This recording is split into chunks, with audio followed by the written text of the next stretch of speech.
नहीं ऐसे नहीं कहते, ऐसे बिल्कुल नहीं कहते।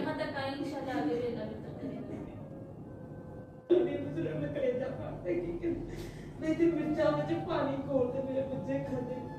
जितनी देर मर्जी मिठाई रखे ना मेरे बच्चे ने कुछ नहीं चढ़ेगा मगर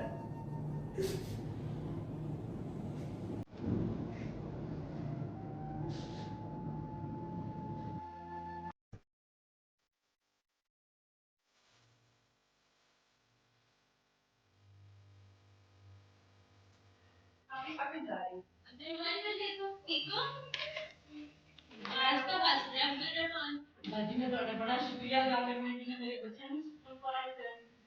मेरे बच्चे ने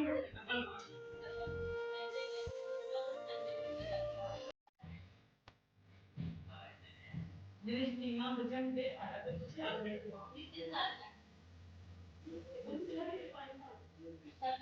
स्कूल जाना बोलो जा रहा है स्कूल जाना